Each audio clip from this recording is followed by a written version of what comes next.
श्री सत्यनारायण भगवान व्रत कथा पंचम अध्याय प्रारंभ। श्री हरे नमः।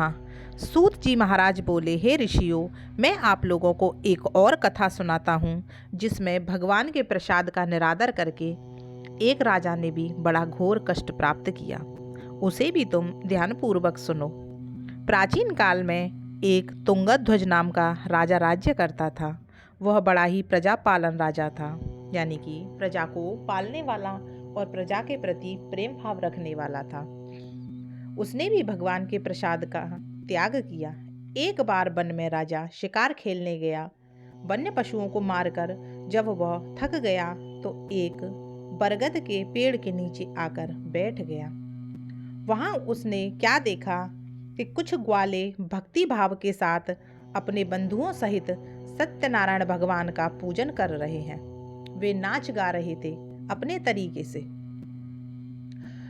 अभिमान बस राजा ने उन्हें देखकर भी पूजा स्थान में नहीं गया और ना ही उसने भगवान को नमस्कार किया। ग्वालों ने जब राजा को देखा तो उन्होंने कहा कि भाई, ये हमारे राज्य के राजा हैं, पहली प्रसाद इनको देना चाहिए। बरगद के एक पत्ते में दोना बनाकर श्री सत्यनारायण का प्रसाद लेकर राजा के समीप पहुंचे और कहा, हे राजन, आप हमारे राजा हैं, इस राज्य के सबसे प्रमुख हैं, इसलिए भगवान का प्रसाद भगवान के बाद पहले आप ग्रहण कीजिए। राजा ने प्रसाद तो ले लिया लेकिन उसे ग्रहण नहीं किया। उसने सोचा, मैं तो राजा हूँ और ये ग्वाल वाल कितने गंदे हैं, इनके हाथ पैर भी कितने गंदे हैं, इनके हाथ का ऐसा दूषित भोजन या दूषित प्रसाद मैं कैसे खा सकता हूँ।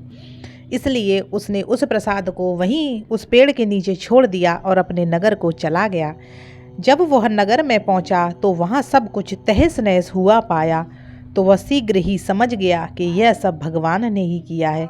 वह दोबारा उन ग्वालों के पास पहुंचा और रोने लगा, कहने लगा, मुझे वही प्रसाद दीजिए जो आपने मुझे दिया था।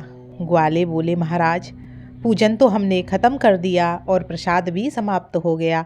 अब हम वहाँ से आपको दूसरा प्रसाद कैसे दे सकते हैं। राजा रोता रोता उस पेड़ के नीचे दौड़कर पहुँचा जहाँ उसने भगवान श्री सत्यनारायण के प्रसाद को त्याग दिया था और उस झूठे दोने को उठाकर, उस खाली दोने को उठाकर उस प्रसाद को चाटने लगा, रोने लगा। ये देखकर ग्वालों ने कहा, राजन, आप ऐसा मत कीजिए, हम फिर से भगवान श्री सत्यनारायण की पूजा करते हैं और उनका प्रसाद बनाते हैं। राजा ने उन्हीं ग्वालों के साथ दोबारा विधि पूर्वक भगवान श्री सत्यनारायण का पूजन किया और प्रसाद ग्रहण किया।